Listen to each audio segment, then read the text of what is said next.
Les titres principaux. La Chambre des représentants du peuple a prolongé l'état d'urgence de 4 mois.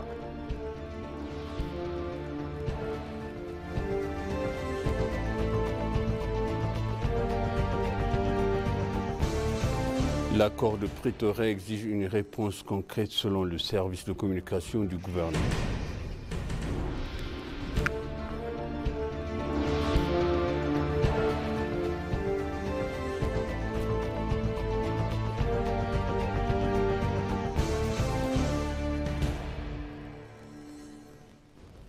Bienvenue chers téléspectateurs, c'est EBC, c'est moi Zalal Mourkina avec le journal.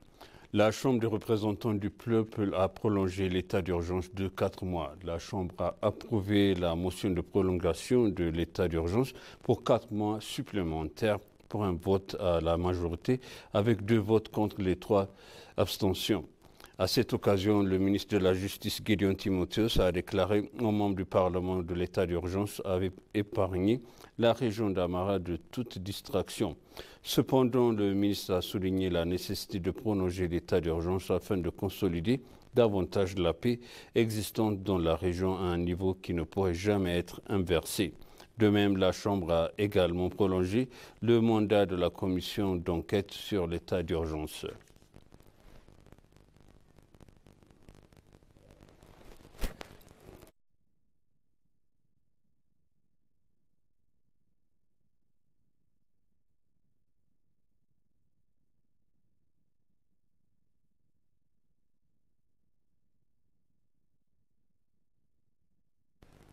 L'accord de Pretoria exige une réponse concrète selon le service de la communication du gouvernement. Le gouvernement fédéral est toujours prêt à apporter le soutien nécessaire à la population de Tigray dans toutes les capacités en collaboration avec le partenariat. Le service de communication du gouvernement a déclaré dans son communiqué que le gouvernement continue de croire qu'il n'y a pas d'autre alternative de se concentrer sur des mesures concrètes qui pourraient aider à mettre pleinement en œuvre l'accord de Pretoria en apportant les plans régionaux afin de résoudre les problèmes auxquels est confrontée la population de Tigray. Par conséquent, le gouvernement fédéral souhaite réaffirmer la détermination à garantir la paix, le développement et la sécurité du peuple du Tigray et de l'Éthiopie en général. Le gouvernement a appelé également les parties prenantes concernées à soutenir pleinement la mise en œuvre de l'accord de paix de Pretoria.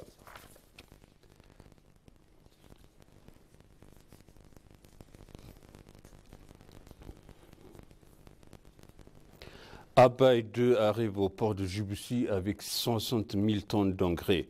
Le tout premier du plus grand navire vraquier Abaye 2 a accosté à un port de Djibouti pour la première fois en transportant des marchandises éthiopiennes après avoir été enregistré et avoir commencé à naviguer sous le pavillon de l'Éthiopie. Abaye 2 a transporté 60 000 tonnes d'engrais de 2 types différents, NPS, NPSP, depuis le port de Jof-Lassa au Maroc. Cela souligne l'implication croissante du pays dans les activités maritimes et indique une capacité accrue à traiter des cargaisons en plus importantes selon l'entreprise éthiopienne de services de transport maritime et de logistique.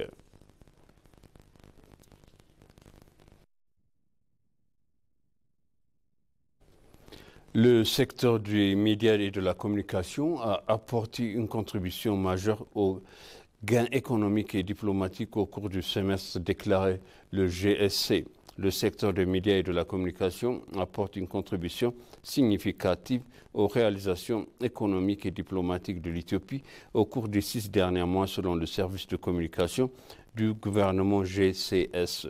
Le service de communication organise une réunion avec les médias et les entités de communication dans la ville d'Adama pour examiner la performance du secteur au cours du premier trimestre de l'exercice budgétaire éthiopien 2016. Cependant, ces défis subsistent, notamment les fausses nouvelles qui nécessitent des efforts de collaboration pour être surmontés au cours du deuxième semestre de l'exercice budgétaire. La conférence de 2 jours rassemble les responsables des médias et des responsables de la communication et de l'administration fédérale, régionale et municipale de tout le pays.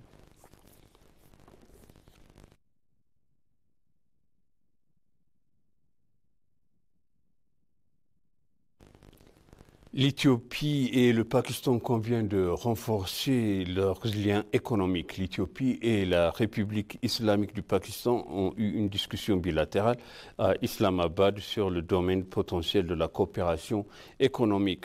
La délégation éthiopienne était dirigée par le ministère d'État aux Finances, Eyob Takaling, et la mission pakistanaise par le ministère des Finances du Pakistan, Shamshad Akhtar. Le gouvernement de la Banque d'État du Pakistan, Jamal Ahmed, et hauts fonctionnaires du ministère des Finances de la République islamique du Pakistan étaient également présents lors de la réunion de haut niveau entre les deux pays. Les deux parties ont eu une bonne conversation sur les sujets d'intérêt mutuel, y compris la coopération bilatérale dans le secteur financier de deux nations, selon l'ambassadeur du Pakistan en Éthiopie. Les deux gouvernements ont exprimé leur détermination à renforcer la coopération économique entre les deux pays.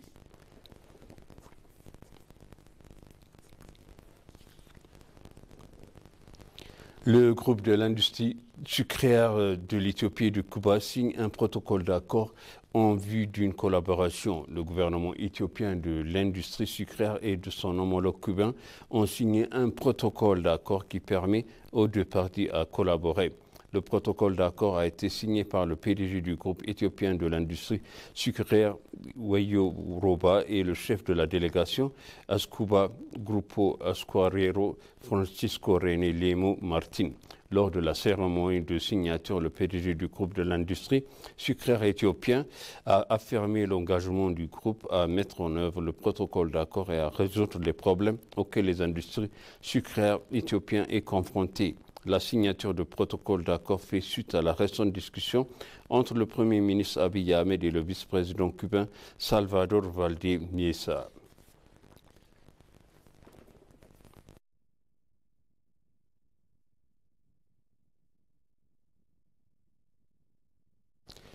Et pour conclure, le journal Mitsubishi exprime son désir de participer à des investissements commerciaux dans la zone de franche de Diredawa.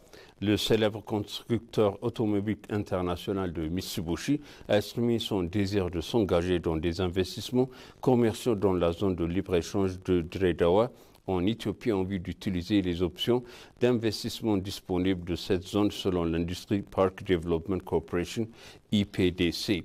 Le directeur général adjoint du PIDC, chargé de la promotion des investissements et du marketing, Zaman Junadin, a reçu le directeur général de la société, Shingyoshi, et s'est entretenu avec lui dans son bureau. Mitsubishi a son siège à Tokyo, au Japon, et au continu de sa fabrication de véhicules.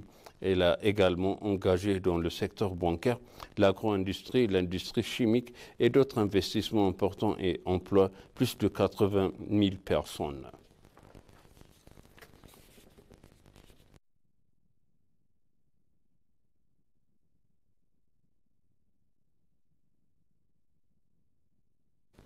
Et maintenant, je rappelle les titres principaux. La Chambre des représentants du peuple a prolongé l'état d'urgence de 4 mois.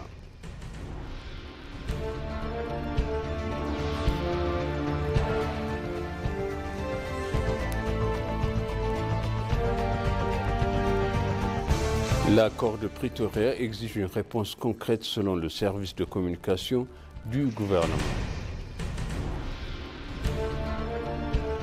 Chers téléspectateurs, ainsi s'achève le journal. C'était moi, Zalal Mourkana, avec vous, et je vous souhaite une bonne suite de programme.